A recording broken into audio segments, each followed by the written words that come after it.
Hey, what's up everyone? My name's Daivat and I just wanted to make this reaction video to the Give Nothing campaign by the New Zealand Human Rights Commission, which has been haunting my Facebook timeline for the last, like week or so, maybe a little bit more. And the reason I wanted to make this video is because I see it as a part of a larger global phenomenon of restricting free speech, thought policing, and with this one, emotion policing, which I found very strange. So I am going to react to the Taika Waititi video, which he made for the campaign. But first, let's start off with Guy Williams's article in Stuff. I'd just like to say that Guy Williams works for Jono and Ben. I'm not a television viewer, so I'm not familiar with his comedy or like, you know, any of his sketches or whatever on Jono and Ben. But so I'm just going off of simply what is said in this article. Guy Williams. Offensive jokes can be funny, but are they worth it? Yes. I'm just kidding.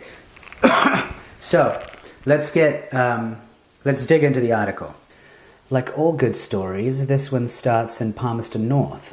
A man queuing for Jono and Ben tickets asked me if I wanted to hear a joke.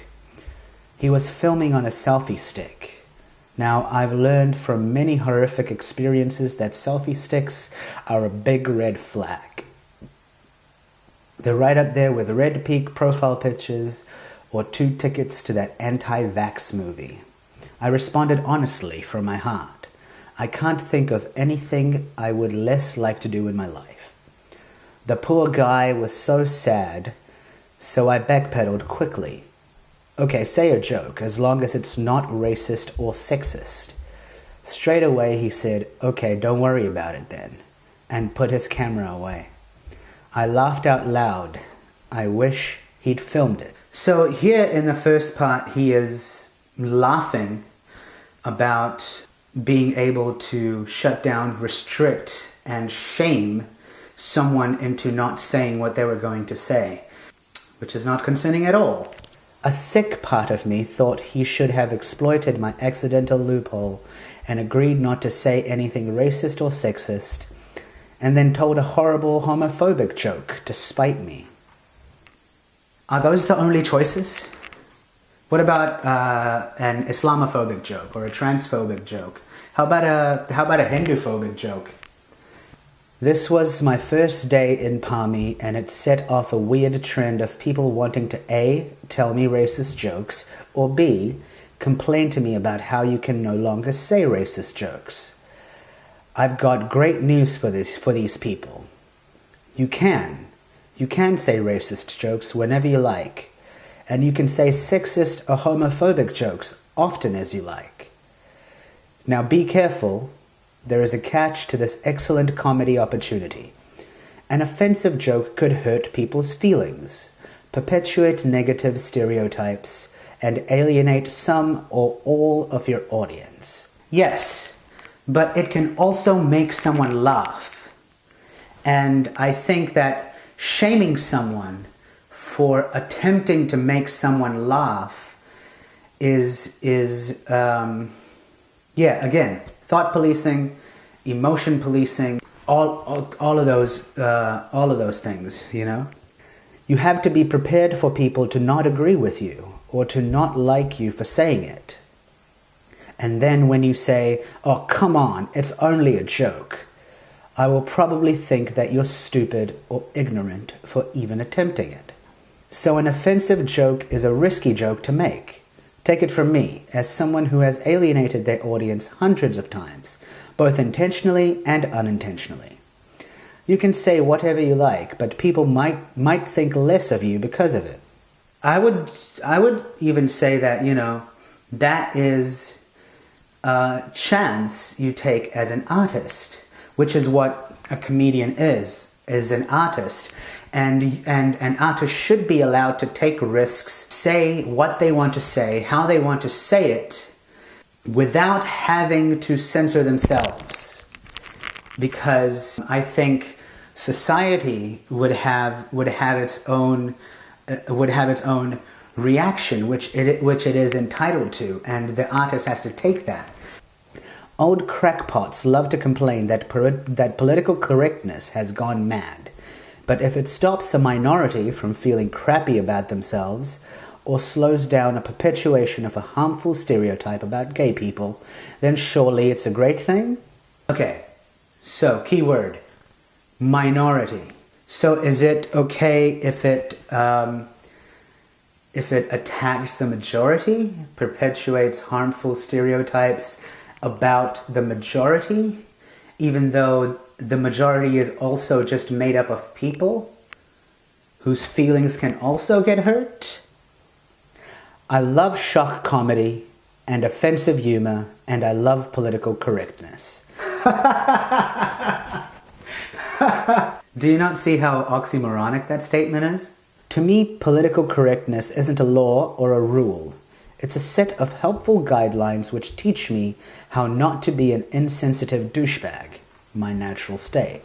Without it being a law or a rule, which is, properly articulated, written down, and agreed upon in an objective sense, these helpful guidelines are not written down. They're not so it is on a subjective whim of an individual or a group or a collective, which is what you're making it now, that these helpful guidelines work to make someone else not insensitive.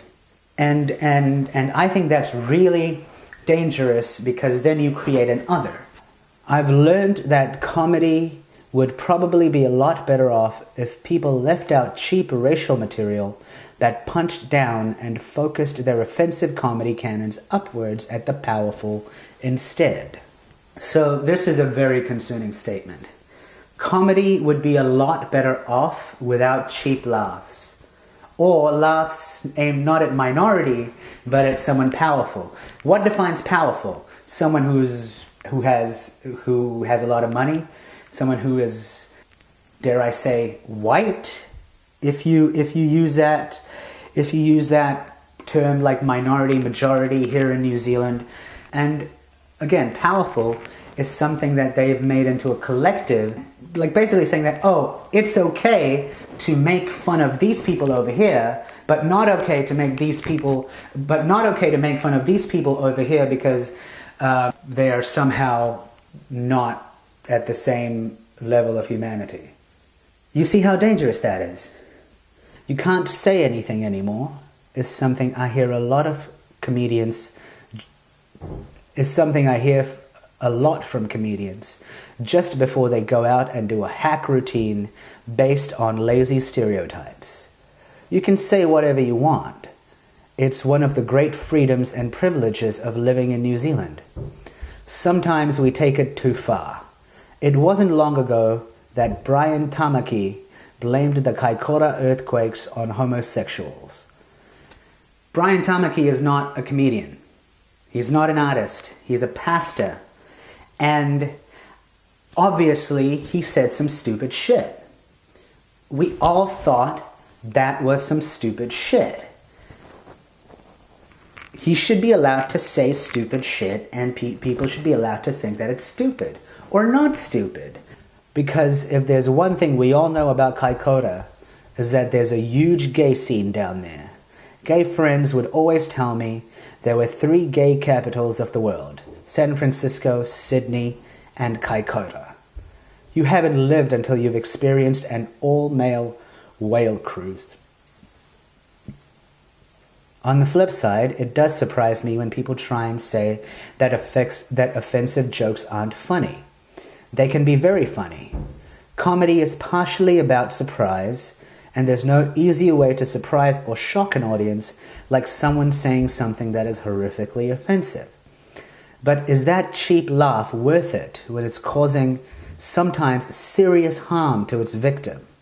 I seriously don't think that fucking jokes, can do serious harm to anyone. And if that is the case, then, and if a joke does do serious harm to one's being, then that being needs to be strengthened, obviously. And that is an individual thing. It is not a group, collective thing. Unless it's broken English, I always laugh at broken English. No. Okay. I'll stop. As the majority, it's often hard for me to appreciate the powerful effect jokes have on reinforcing stereotypes that Pacific Islanders are lazy or that women are crazy. So he says, as the majority. Does he mean white? He's not saying it, but that is the obvious implication. And he says women are a minority, which is, More and more, when I tell a joke, I need to weigh up the potential laugh against the negatives. Offense, prejudice, alienation, sky-high chance of failure, and just struggling to find people who want to be my mate afterwards. I've learned that if you can rise above the racist, sexist, homophobic, or transphobic jokes, you might be able to get a friend to hold the camera for you, and you won't have to use that selfie stick anymore. Guy, you have successfully compromised your creativity. You have successfully done that. Just by having the internal censorship that you have of weighing out the funny against the offensive, you have essentially compromised your creativity due to political correctness. And I think that's a terrible message. I honestly think that's a very terrible message for artists to even consider. An artist, and that's what I consider comedians to be.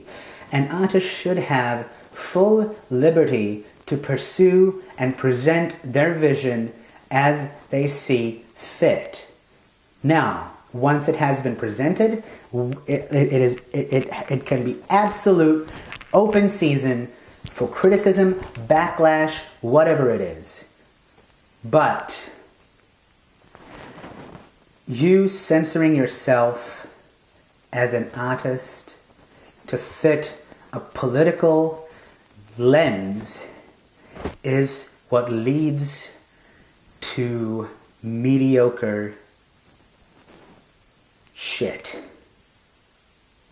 Okay, so before I go on and react to the Human Rights Campaign video, I'd just like to share with you a clip from old comedian Patrice O'Neill, rest in peace, who was on a news show a while ago, kind of tackling the same point. In his case, the issue was about rape jokes, and I think it's very relevant to this piece, and I just wanted to share that with you if you haven't seen it already.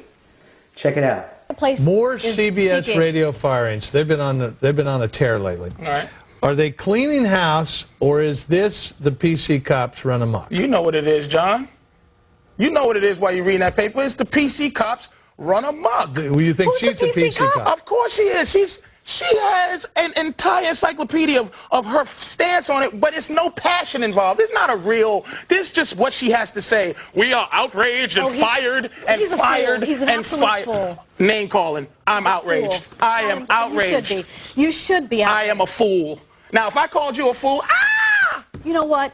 People are feeling a new sense of entitlement. Who are these to people? decency in this country? Who are the people? A new How can sense you, of entitlement Patrice, to decency. here's my question. How can you justify a bad joke, a joke that isn't funny?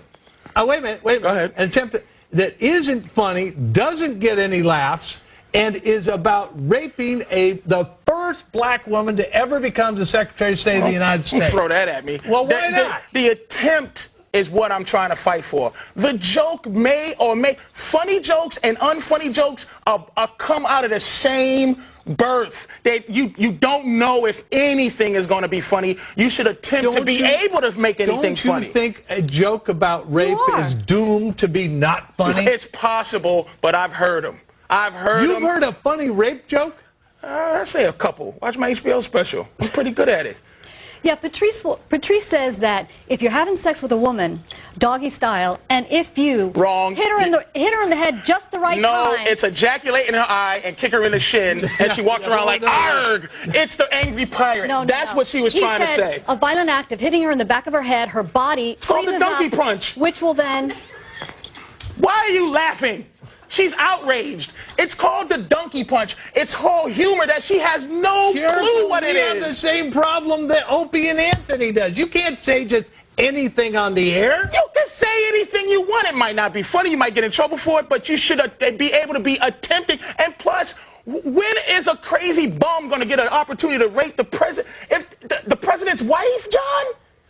It was trying to be funny. All right, Patrice, why aren't I hearing Al Sharpton?